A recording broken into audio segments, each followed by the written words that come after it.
Hi, കുറച്ച് ദിവസം മുന്നേ ഒരു ബൊഗൈൻവില്ല റൂട്ട് പിടിപ്പിച്ചത് ഞാൻ നിങ്ങളെ ഷോർട്സിലൂടെ കാണിച്ചിട്ടുണ്ടായിരുന്നു. അപ്പോൾ അതെങ്ങനെയാണ് റൂട്ട് പിടിപ്പിച്ചതെന്ന് അറിയണമെന്നുണ്ടെങ്കിൽ കമൻറ്റിലൂടെ ചോദിച്ചാൽ മതി എന്ന് ഞാൻ പറഞ്ഞിട്ടുണ്ടായിരുന്നു. അപ്പോൾ ഒരുപാട് കമൻറ്റ്സ് നമുക്ക് വന്നിട്ടുണ്ടായിരുന്നു. ഇന്നപ്പോൾ നമുക്ക് അതെങ്ങനെയാണ് ചെയ്തതെന്ന് നോക്കാവേ. അതിനായിട്ട് നമുക്ക് ആദ്യം വേണ്ടത് നല്ല ഹെൽത്തി ആയിട്ടുള്ള ഒരു കട്ടിംഗ് ആണ് കേട്ടോ. ഇപ്പോൾ ഞാൻ എടുക്കാൻ പോകുന്നത് നമ്മുടെ ഈ നാടൻ വെറൈറ്റി ബൊഗൈൻവില്ലയിൽ നിന്ന് ഒരു മെച്ചറായിട്ടുള്ള ഒരു കട്ടിംഗ് ആണ് എടുക്കാൻ പോകുന്നത്. കാരണം ബാക്കി എല്ലാ ബൊഗൈൻവില്ലാസും ഞാൻ ഇപ്പം മേടിച്ച് വെച്ചിട്ടേ ഉള്ളൂ. അതെല്ലാം ഹൈബ്രിഡ് ആണേ. അപ്പോൾ അതെല്ലാം പിടിച്ചു വരുന്നതേ ഉള്ളൂ. ഇതിൽ നിന്ന് നല്ലൊരു സ്ട്രോങ് ആയിട്ടുള്ള ഹെൽത്തി ആയിട്ടുള്ള ഒരു കട്ടിങ് എടുക്കുന്നുണ്ട്. എന്നിട്ട് അതിനകത്തുള്ള ലീവ്സ് എല്ലാം നമുക്കങ്ങ് കട്ട് ചെയ്ത് കളഞ്ഞേക്കാവേ. അതിനകത്തുള്ള കുറച്ച് തളിര് ഇലകൾ വരുന്നുണ്ട്. അതൊന്നും ഞാൻ കട്ട് ചെയ്ത് കളയുന്നില്ല, അതവിടെ തന്നെ ഇരുന്നോട്ടെ. അപ്പോൾ വീഡിയോ സബ്സ്ക്രൈബ് ചെയ്യാതെ കാണുന്നവരുണ്ടെങ്കിൽ ഒന്ന് സബ്സ്ക്രൈബ് ചെയ്തേക്കണേ. എല്ലാവരും വീഡിയോ കണ്ട് ഇഷ്ടമാവുകയാണെങ്കിൽ ലൈക്ക് കൂടി ചെയ്തേക്കാൻ മറക്കരുത് കേട്ടോ. അപ്പോഴേ നമുക്ക് റൂട്ട് പിടിപ്പിക്കാൻ വേണ്ട മെയിനായിട്ടുള്ള സാധനം എന്താണെന്ന് വെച്ചാൽ നമ്മുടെ ഈ ചാർക്കോളാണേ. ഞാനിവിടെ ഓർക്കിഡ്സൊക്കെ പോട്ട് ചെയ്യാൻ വേണ്ടിയിട്ട് മേടിച്ച് വെച്ചിട്ടുണ്ടായിരുന്ന ചാർക്കോൾ ഉണ്ടായിരുന്നു. അപ്പോൾ അതെടുത്ത് നമ്മൾ കുറച്ച് വെള്ളം ഒന്ന് നനച്ചതിന് ശേഷം നന്നായിട്ട് അങ്ങ് ഉരച്ചെടുക്കുക, അത്രയേ ഉള്ളൂ.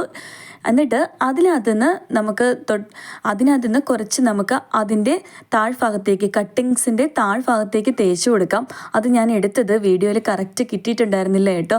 ആ ഒരു നോഡ് വരെ ഞാൻ തേച്ച് കൊടുക്കുന്നുണ്ട്.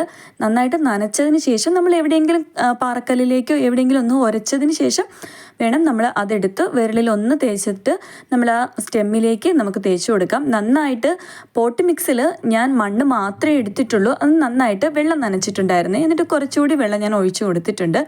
ഇനി നമുക്കൊരു പ്ലാസ്റ്റിക് കവർ എടുത്ത് ഇതിനെ മൂടി വെക്കണം. ആദ്യം ഞാൻ നിന്നുകൊണ്ട് കാണിക്കാൻ നോക്കിയിട്ട് പറ്റുന്നുണ്ടായിരുന്നില്ല കേട്ടോ. അപ്പോൾ നിങ്ങളാരും അങ്ങനെ സാഹസികതകളൊന്നും കാണിക്കാൻ നിൽക്കണ്ട. താഴെ എവിടെയെങ്കിലും സേഫായിട്ട് വെച്ചതിന് ശേഷം ആ നമ്മൾ കുത്തിവെച്ച കമ്പിന് പ്രശ്നമൊന്നും വരാത്ത രീതിയിൽ നമ്മൾ ആ കവർ ഇട്ട് അതിൻ്റെ മുകളിലേക്ക് ഇട്ടതിന് ശേഷം അടിഭാഗത്ത് ഒരു റബ്ബറും കൂടി ഇട്ട് കൊടുക്കുന്നുണ്ടേ. ഇനി ഇപ്പോഴൊന്നും ഇതിന് വെള്ളമൊന്നും നനച്ചു കൊടുക്കേണ്ട ആവശ്യമില്ല. നമുക്കിതിനൊരു ഷെയ്ഡിലേക്ക് സേഫായിട്ട് വെച്ച് കൊടുക്കണം.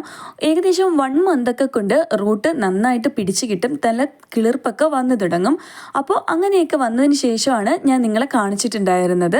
നമുക്ക് നല്ല ഷെയ്ഡായിട്ടുള്ള ഒരു ഏരിയയിലേക്ക് വെച്ച് കൊടുക്കാവേ. ഇത് നമ്മുടെ പ്രൊപ്പഗേഷൻ ഏരിയയാണ്. ഞാൻ മിക്കവാറും വീഡിയോസിലെല്ലാം കാണിക്കാറുള്ളതാണ്. ഇവിടെ വെച്ചിട്ടുള്ള പെറ്റൂണിയാസ് എല്ലാം നമുക്ക് റൂട്ടൊക്കെ പിടിച്ച് വന്നിട്ടുണ്ട്. ഇത് നമ്മുടെ യെല്ലോ പെറ്റൂണിയാണ്. അത് നിങ്ങളെ പോട്ട് തൊക്കെ ഞാൻ കാണിച്ചിട്ടുണ്ടായിരുന്നു. അത് നന്നായിട്ട് പിടിച്ച് കിട്ടിയിട്ടുണ്ട്. ഇത് നമ്മുടെ ടൈഡൽ വേവ് റെഡ് പെറ്റൂണിയ. പിന്നെ ബാക്കിയുള്ള വൈറ്റ് പെറ്റൂണിയാസും ഏകദേശം കുറേ പ്ലാന്റ്സ് ഒക്കെ പിടിച്ച് കിട്ടിയിട്ടുണ്ട്. കുറച്ചൊക്കെ നശിച്ചു പോയിട്ടുണ്ടായിരുന്നേ വൈറ്റ് പെറ്റൂണിയാസിൽ. ഇപ്പം നമ്മൾ പ്ലാന്റ് ചെയ്യുന്നത് എല്ലാം പിടിച്ച് കിട്ടണമെന്ന് വാശി പിടിച്ചിട്ട് കാര്യമില്ലല്ലോ അല്ലേ. ഈ വൈറ്റ് പെറ്റൂണിയയിൽ ആദ്യം വന്ന തളിർപ്പൊക്കെ ഞാൻ നുള്ളിക്കളഞ്ഞിട്ട് ഇതിനകത്ത് കുറേ ബ്രാഞ്ചസ് ഒക്കെ വന്നിട്ടുണ്ട്. ബൊഗൈൻവില്ലയിലേക്ക് റൂട്ട് പിടിപ്പിച്ചെടുക്കാൻ ബുദ്ധിമുട്ടുള്ളവർ ഇതുപോലൊന്ന് ചെയ്ത് നോക്കുക കേട്ടോ. എന്തായാലും പിടിച്ചു കിട്ടും. അപ്പോൾ അടുത്തൊരു വീഡിയോ ആയിട്ട് കാണുന്നവരേക്ക് ഓക്കെ, ബൈ, സ്റ്റേ ഹാപ്പി.